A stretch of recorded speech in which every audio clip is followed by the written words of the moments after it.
Like, I would give a maximum power level of 30 to Eddie Pool. I take off my belt and go full on JoJo style. Mercutio from Romeo and Juliet. Yo, do you reckon like in the Pokemon world, eating a grass type Pokemon counts as being vegan? Can I actually beat the weakest fictional characters in their own verse? That is the question we're going to be asking in this video. You see, to introduce myself as a fighter, because like I haven't done a face reveal yet. Okay, one reason why I don't want to do a face reveal yet is because like it's the number of cuts that I do in a singular video. Like you guys might have caught on this, but like I stutter and pause like a whole lot of times. And that's why like in every single recording, I make like 1,000 gajillion cuts. And if I ever were to do a recording in front of the camera, brother, if my video starts becoming myself talking towards the camera, I'm gonna look like I'm talking to you guys in like 8 FPS from the number of cuts that I'm gonna be doing. Brother, this is just genetics, bro. This is just like talking genetics, you know. Some people are just more smooth at getting their words out than I am. But that ain't the point. My point is like, okay, me like my stats as a fighter, like, okay, allow me to sound a little bit arrogant here, right? I think I'll be able to beat like 80% of the street thugs out there. Imagine a physically fit computer scientist. Actually, no, you can't do that. That's like a complete paradox right there. My bad. But like, imagine an entity, you know, slightly stronger than the average human being, if I do say so myself. And I'm gonna be over here finding out if I can actually pick on any, like, literally any character that's from like, you know, a combat-based franchise. And why do I sound so desperate, brother? You guys do not understand how strong Miwa is going to be when it comes to like man-to-man combat. I think there is seldom a fighter in this world that would actually be able to fight off a Miwa and win, you know, even without accounting the sword. Because bro, brother, I need to talk about cursed energy enhancement. But today we're going to be discussing a bunch of characters, namely Murata from Demon Slayer, Mumen Rider from One Punch Man, Magikarp from the Pokemon series, and Patches from all of them Souls games out there. That's a lot of M's in there. But in any case, please consider like, commenting, and subscribing. Our goal is still on phase. We're still trying to hit the 5,000 subscriber goal within the end of this year. And with that being all said, let's just get into that video. Magikarp. You know, this is like one question that I've been wondering, like when we're talking about Pokemon. Like whenever we're talking about Pokemon, I always think about like how they taste. Like, have you seen that one like animated video of like, I think it was like this video of this one guy. I think it was like chopping up a chikorita and then like making some sort of dish out of his meat. And then like, you know, watching that made me wonder, right, does a chikorita, does a chikorita or like any grass type Pokemon taste like meat, or does it taste like grass? Like this, yo, do you reckon like in the Pokemon world, eating a grass type Pokemon counts as being vegan? Like, where's the judgment on that? Like, if like, let's say you're eating a Vileplume. Are we eating Vileplume meat, or are we eating, like, vegetarian salad? Like, what's the protein value of a Bulbasaur, for example? Like, there's so many questions I gotta ask about that. But, like, one thing I'm sure of is that, like, Magikarp probably, like, tastes nice. Like, I feel like Magikarp, like, when it comes to talking about fighting against a Magikarp, I'd like to think about how I would use Magikarp as a weapon for other characters that are gonna be on the list, or like how I'm gonna use Magikarp as like, you know, a post-combat feast. Like I can't imagine myself beating up a Magikarp to death because Magikarp is like it's a fish. Brother, it is literally a fish. I fish this motherfucker from the seas or the lakes or wherever you find this stuff, wherever you find this guy. And then you gut it, you salt it up, cook it under a campfire. Cook it over a campfire, and then you get some nice meats. That's what I imagine from Magikarp. I mean, okay, let me just go back to like elaborating on like what I meant by like using this guy as a weapon, right? What if in this scenario, right? What if I fight Magikarp and then I capture Magikarp with my Pokeball, evolve it into Gyarados, and then use it against the other characters? I mean, like, in that scenario, I'll be able to beat 90% of these guys. Like, do you guys... Okay, this is gonna be, like, a really random-ass sidetrack, but, like, do you guys think that, like, Gyarados, like, evolving from Magikarp is, like, some sort of symbolism where, like, if, like, the whole analogy of if Magikarp the weak trains hard enough, it becomes Gyarados the Almighty. Like, if you're like a victim to bullying in school, but then you start training really hard and become really strong, then you're gonna be the most like feared and like cool and respected guy in the school. Like, is that like the type of symbolism that like Magikarp and Gyarados is like hitting? Because like, what am I even saying, bro? Like, what am I okay, but like, I'm not trying to talk about a tournament here. I'm talking about a 1v1 duel save. Like, what if I wasn't allowed to train a Pokemon? Okay, yeah, what if I didn't have a Pokeball? Then maybe I would use like maybe I would like use a live Magikarp and then use it as like some blunt force weapon against all the other characters. Like, if I rock up to Miwa with Magikarp in hand and then parry her katana with it and then hit her with the quick BWAP! Blunt force hydro flap or whatever I'm gonna name that shit, then I'll be able to beat Miwa with a full-on concussion plus the live smell of fish. Okay. Maybe I've milked Magikarp a little bit too much on this one. Pause. But like, if we're talking on a 1v1 against Magikarp, then like, bro, easy claps. Like, think about it. The only scenario in which you would lose to a Magikarp, like, that I can think of, is like, let's say you're like severely malnourished, 21 kg, 5'4", or some shit like that. I mean, like, again, I'm the one without the face reveal, so you could, so technically you guys could think that I've basically got that exact build, but like, even with that build, like, the only win condition that Magikarp would have is to flop up, maybe to your like arm height, and then bite off a vessel or two. Like, that is like the only win. That's the only scenario that I see for like a Magikarp to win a fight. Like, I don't know, bro. Like, I think even that is a stretch. But like, overall, nah, easy claps, not even a question. Miwa. Okay, one theory that I do want to talk about Miwa is that she was meant to be the poster girl of JJK, but because Gojo was already so popular amongst like every single corner of the audience, she was just left with absolutely zero purpose. Like, she's the type of character that was meant to be on every single, you know, thumbnail of the manga, but because Gojo Satoru aura-farmed a little bit too much, you know, because Gojo attracted a little bit too many of them gunetes, Miwa was left with just absolutely zero purpose and was just like, and like her only way of like being emboldened in the entire show is to be like the clear weakest character in the entirety of it. Like I wouldn't even be surprised if anybody from the Kukuru squad in the Zenin clan, like, I can see Uncle John. I can deadass see Uncle John 1v1ing Miwa and winning. That's how blatantly weak she was like portrayed within the entire show. Bro, Miwa, you're a poor soul. You're a poor soul, like, when you put yourself in comparison to the other sorcerers. But let me tell you something, right? Comparing Miwa to, you know, the rest of the main cast, like, let's say Hikari, Gojo, Geto, fucking Yuji, right? That is deadass like comparing a street thug against a UFC champion.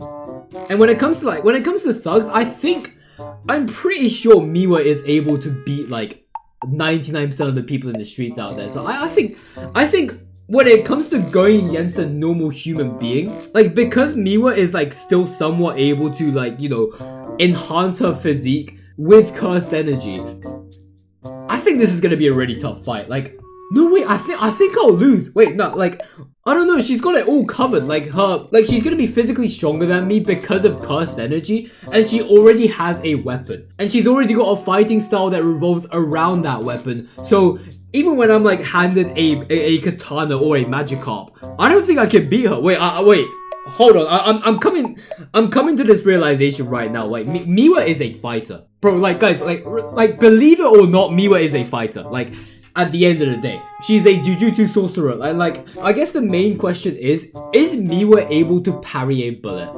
I think when it comes to CQB, I am absolutely finished. But when we start talking about, you know, blocks of metal piercing through her head, then maybe I have a chance. I mean, you know, I'm gonna put you in maybe with prep time. Like, god damn, bro, I have not considered Miwa to ever be like a hard match at any point in my life. I'm sorry, bro.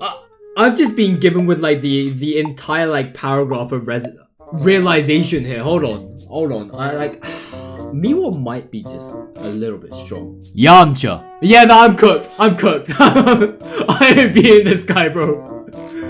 What, give me Yamcha, bro? Like some people gotta understand how like absolutely unhinged the power level system in Dragon Ball is. Like from the last time I checked, I'm pretty sure Yamcha's power level is like in the 1400s, 1200, like within the range of 1200 to 400, like 1400, because I remember a Cyberman has a power level of what, 1268. I don't remember the exact numbers on that, but I know that the average Cyberman has like just about like a 4-digit power level, and Yamcha, you know, thought that he could go toe to toe with one of them. But like, brother, a 4-digit power level, that's like dead ass. I'm not even joking. That is dead ass enough to you know, for a character to solo like 80% of the anime verses out there.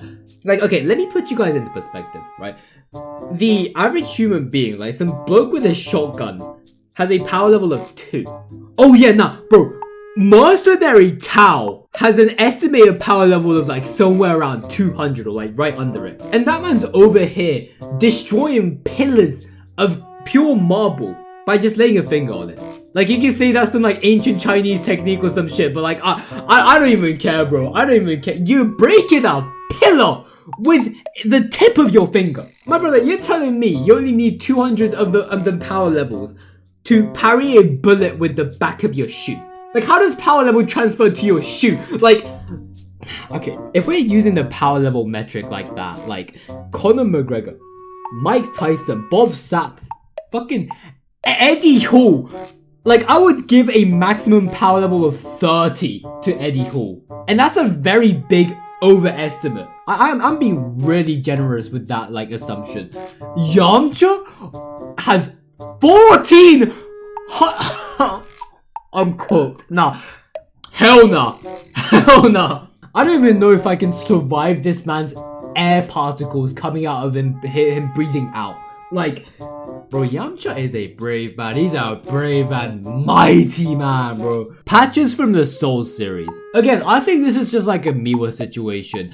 Except the thing with Patches is that I don't think he has any like magical enhancements like cursed energy. Like, some people don't understand how broken cursed energy is when it comes to enhancing your physique. Like you gotta read through the entire series again to realize that like 80% of the fights in Jujutsu Kaisen, they consist of just straight throwing hands. Like, these guys are scrapping most of the time, and seldom do they use their curse techniques unless your name is any of the disaster spirits. But like Patches, nah, he don't got none of that. He don't got none of that. I'm pretty sure he doesn't use any kinds of magic. He's just some random ass bandit with a big ass sword and not a big ass sword, big ass shield and a spear. I think one thing I could commend him for is like the stealth stat for like kicking me off like a bridge or some shit. You know, I've actually never gotten to that cutscene, or like I've never gotten to that event. Like, I'm pretty sure like in my run through for Elden Ring and my run through for Dark Souls 3, I have gone through at least half of the NPC quests out there, but I've never been kicked off a cliff by Patches, which everyone says that he does in every single game, by the way. I still have yet to discover that interaction, but if he's capable of doing that, then I gotta commend his stealth stat, bro. He's so sneaky with it that even I haven't encountered it, okay? But other than that, like, I mean, let's say, what if we both, like, strip off our weapons, strip off our armor, right? Butt naked. Well, what if I had a butt naked sumo match against Patches? Then, like, I don't know, even then I don't know, because, like, this guy is in his squat position like almost 24/7. Like, his core and his legs must be like hella strong for that one. But like, I don't know, in hand-to-hand combat I feel like I have like some equal chance. Maybe he has some edge. You know what, I'd say that he can put up a fight. He can put up a really good fight. If he pulls out his weapon, I'm gonna do the same. But like, in hand-to-hand combat, yeah, I can put up a fight. I think I'm gonna keep Miwa up and maybe with prep time, because I feel like, again, it's the cursed energy, bro. Like, even without the sword, she's going to absolutely smoke me. A slime from the Dragon Quest series. Brother, I was one of those guys who used to give mercy to these slimes. And then I later realized, and then I later like read that apparently these slimes are like as heavy as watermelons, and they can jump up and strike your face with this pure blunt force. Like, I just imagine that, right? Like, if like the average villager in the Dragon Quest world is having trouble with these guys, they're gonna have a reason. I found out this reason quite recently. You know, I found out that these guys can give you an absolute concussion and a half ever so easily. And you know what's worse? Like, these guys are like the buffed up versions of Silverfish, if you think about it. Like the Silverfish from Minecraft, if you think about it. Because slimes usually come in threes. And when 3 literal bouncing kettlebells are striking your body with full bouncing jumping force, then like low-key I'm cooked. I mean, like never in my life have I had a concussion just yet. But from my experience, like out of the people that I've sparred against, and of which like a really good chunk of them were aiming quite nicely at my chin, you know, trying to give me that little brain bouncy explosion. I had more trouble with my jaws. Like, you see, my jaw, specifically my right side of the jaw, is like genetically really weak or some shit. Like, I have no idea. But one time I got hit with a simple light ass jab on the chin. And like I don't know, it cracked something on the right side of my jaw, and bro, it was not a pleasant experience. I felt like I was literally bleeding out my ear for like the following 3 days. And if that's the type of damage I'm getting pre-concussion, then I'm actually low-key scared of what a slime can do. Like, maybe if we're talking about like a singular slime, so like when we're talking about like a full-on 1v1 against a slime, I think a slime can put up a good fight. Like I think there'll be a little bit of competition when I'm scrapping against a slime. Like, these guys are put in the same category as a Magikarp, but like, low-key, I don't think like the average street goons will be able to deal with a singular slime. But like, imagine a guy who's trying to do like straight fist fights against a slime and then getting knocked out in the first jumping uppercut that he does. Jumping uppercut headbutt thing, like whatever the fuck that is. Bro, that shit is going to look absolutely hilarious until the slime starts to get to me. Then the joke starts fading away. Murata. Bro, this might not be anything new, but like, bro, the power creep in Demon Slayer is like actually humiliating. Like, bro, we've got Tanjiro over here, you know, struggling against Lower Moon 5, right? This man is meant to be one of the 12 strongest characters within the entire villain group of the series. And then Muzan proceeds to dismantle literally like another third of his main forces just because he got pissed off a little bit. Okay, maybe that much of a skip is fine because Tanjiro still got to fight Lower Moon 1, which is meant to be the 7th strongest, you know, antagonist. You know, you still got to see like the threat level of a Lower Moon. And then you go on to watch the Infinity Castle movie, and I'm pretty sure at some point the narrator was like, oh yeah, by the way, did you guys see these bunch of goons that are meant to be demon slayers that are invading the Infinity Castle right now? Yeah, all of these guys can 1v1 a Lower Moon and win against them. Oh, and by the way, did I not mention that all the demons that are in the Infinity Castle are about equal in strength as the Lower Moons? Like, bro, why are you so blatantly making the final boss of the first arc a normal enemy in the final stage? Like, Demon Slayer is over here doing the typical RPG thing where they recycle the tutorial boss as a normal enemy in some of the later stages. Like, why? Like, okay, I get that like the Demon Slayer core has done like an entire trading arc, right? I'm not even gonna neglect that. Like I ain't trying to ignore that, right? But how did the demons? There were 6 Lower Moons. And these guys were meant to like stand out to be the strongest among like the hundreds that were in the Infinity Castle. But now all of a sudden, all of them demons that are in the big ass castle labyrinth, whatever the fuck that is as strong as those 6. Like, hello? And like, judging by how like, I'm pretty sure in one of the scenes Murata was able to 1v like solo one of these demons. Like, I need this guy to stay away from me, bro. Like, Murata's got like the equivalent of cursed energy here. He's like the breathing techniques. And these breathing techniques, holy shit, they give like some insane buffs to the human body. Like, no steroid is able to match the amount of whatever acrobatic bullshit that these like demon slayers do. And like, I think like, bro, I think Murata is going to be like a tougher match than Miwa. Like, would I put him in Hell now? Hold on.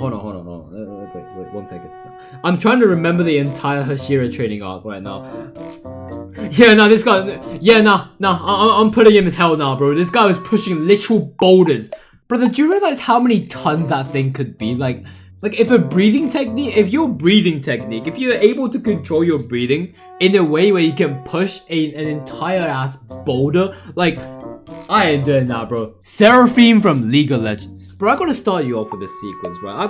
I've got like a complete sequence ready for this woman right here. Bro, how you telling me, right? We've got 170 characters in the entire playable roster of League of Legends, and we've got this one motherfucker, the Comstain of Riot Games, having one canonical superpower and one canonical superpower only, and that is the power to hear people's souls. Bro, we literally have like the Giga Chad version of Sung Jin Woo taking over the entire underworld with his shadow army of all the undead. And then we have a singer who can hear people's souls. Like, I think at the very least, Seraphine should have been an NPC that works as a therapist. Because if you're able to hear somebody's soul, like, I'm guessing that's gonna be like of a similar functionality as telepathy. And even then, I'm like, bro, just become a therapist. Like, I don't even care. Like, I don't even care if you dyed your hair pink or something. You had a little update or some shit like that.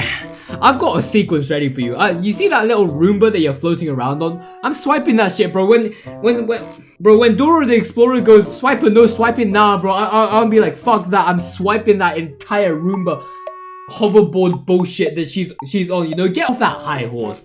Get off that high horse. You're a League of Legends champion. You're the Comstain of Riot Games. I'm using that Roomba. Nah, I'm throwing that shit away, bro. I'm using a Magikarp.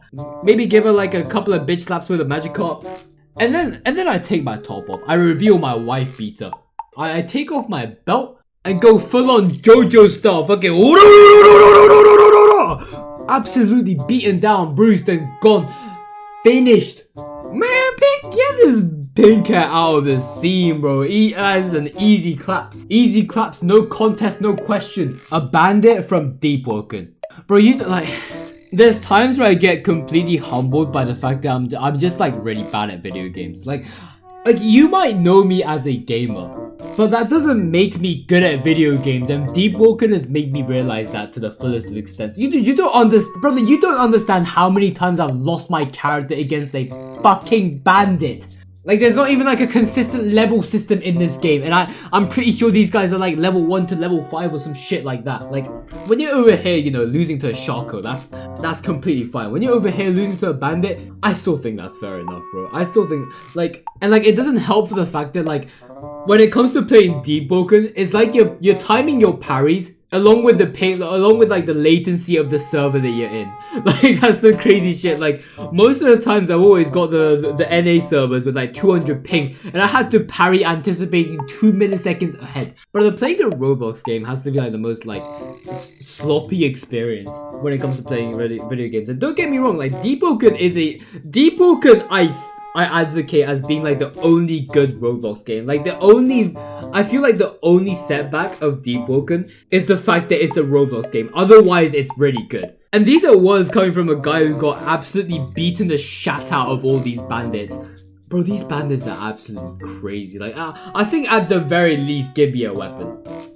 Like, I've been that much humbled by these bandits because, like, I don't even know if if I can beat these guys in hand-to-hand combat. Oh, but like, can a bandit beat patches? Like, I don't know. Yeah, you know what? I think I'm underestimating patches a little bit too much. I'm gonna move it up to give me a weapon as well. Mumen Rider.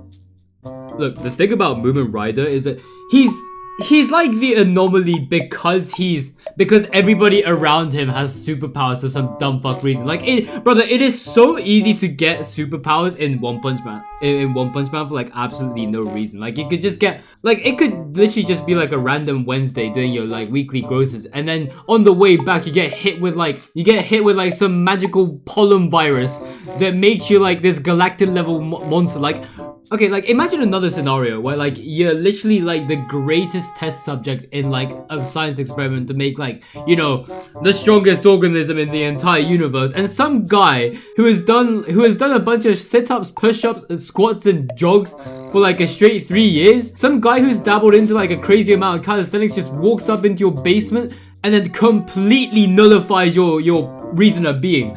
You're in some crazy ass world like that, and then Mumen Rider's over here being a normal man. I meant like a completely normal human being. And like, don't get me wrong, he's got like the courage to fight. Like, he's not gonna, like, when it comes to fighting somebody, he's probably not going to hesitate. Maybe he'll feel like a little bit guilty, you know, hurting somebody like a human being like me. But then again, like, you can't really forget about the fact that this guy deadass just rocked up against a city level threat and then chucked this bicycle with like below average force at him. That's the thing, like, Mumen Rider, he's the type of guy where like I can probably beat him up. But unless I give him like a full-on lights out, he is going to stand up every single time, and it's gonna be like a battle of like, it's gonna be like a matter of stamina at that point. So like, no joke, I think he can put up a really good fight. Like, I can see this guy like being on the floor 90% of the time, but but the 10% where he's up, that's gonna be the time where I'm down. Otherwise, it's going to be vice versa, bro. Mercutio from Romeo and Juliet. Yeah, now look, I ran out of ideas, bro.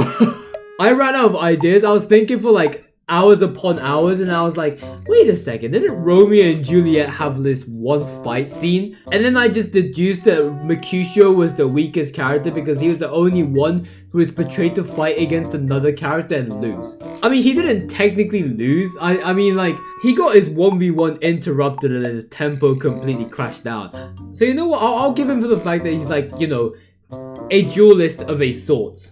But like, when we're talking about a story of a bunch of nobilities, like, I can't imagine like the 15th century nobility to be able to, you know, educated in hand-to-hand combat.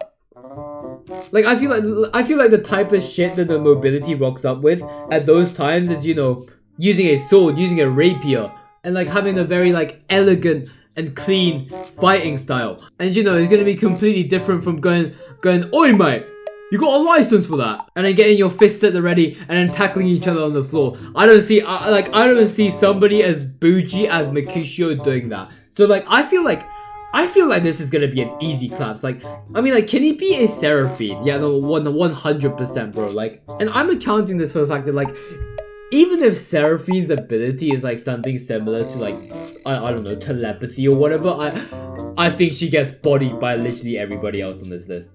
Yeah, no, Mercutio, I don't think it'll be difficult. Solely for the fact that I can see this guy being like completely hesitant when it comes to, you know, a dirty fist fight. And thus concludes the tier list of fictional characters that I should be able to beat in their own verses. Again, if you enjoyed this video, be sure to like, comment, and subscribe. Also hit that bell button to stay notified. And I don't really have any news to talk about. I mean, I do want to say one thing. I'm gonna try and get my next What If I Smash series on by next week, and like, let's just say I'm gonna be doing something to the Souls game characters, but that's a little teaser for you. In any case, thank you guys for watching, and I shall see you guys in another video.